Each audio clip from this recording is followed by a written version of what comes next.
મીટરનો વિરોધ થઈ રહ્યો છે, એમ વડોદરામાં પણ સ્માર્ટ વીજ મીટરનો વિરોધ હજુ પણ યથાવત છે। એલકે નગર સહિતની સોસાયટીના રહીશોએ સ્માર્ટ મીટર મુદ્દે અલકાપુરીની વીજ કચેરીમાં વિરોધ નોંધાવ્યો।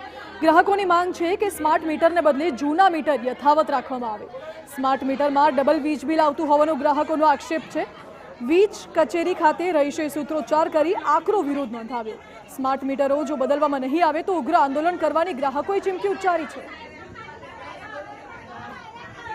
અમારી રજૂઆત એ છે કે આજે સ્માર્ટ મીટર લગાવ્યા છે એ અમારી સમજની બહાર છે। એની બદલીને જે જૂના મીટર છે જૂના મીટર પૂर्ण પાછા લગાવ્યા કેમ કે આજે સ્માર્ટ મીટર છે તો સ્માર્ટફોન બી જોઈએ, એની અંદર ગૂગલ પ્લે બી જોઈએ, બેંકમાં પૈસા પણ જોઈએ। આ બધું અમારી સમજની બહાર છે અને આ શક્ય નથી। તો અમારી માંગણી એ છે કે આ જે સ્માર્ટ મીટર લગાવવામાં આવ્યા એ મીટર તાત્કાલિક અસરથી કાઢી નાખવામાં આવે અને જૂના મીટર છે પૂर्ण લગાવવામાં આવે। સ્માર્ટ મીટર નથી જોતું અમારે, અમને અમારું જૂનું મીટર આપી દે। સ્માર્ટ મીટરની કોઈ જરૂર નથી અમારે સ્માર્ટ બી બનવું નથી અને સ્માર્ટ સિટી જોતી બી નથી અમને અમારા જૂના મીટર પરત કરે। જ્યારે જૂના મીટર નાખ્યા તો પોલીસને તમે લઈને આવ્યા હતા નવા મીટર નાખવા, કેમ હતા તમે પોલીસને બોલાવો છો? અમે રજૂઆત કરવા આવ્યા હતા ને। રાજ્યના વિવિધ જિલ્લાઓમાં સ્માર્ટ મીટર લગાવવાનું શરૂ કરવામાં આવ્યું છે અને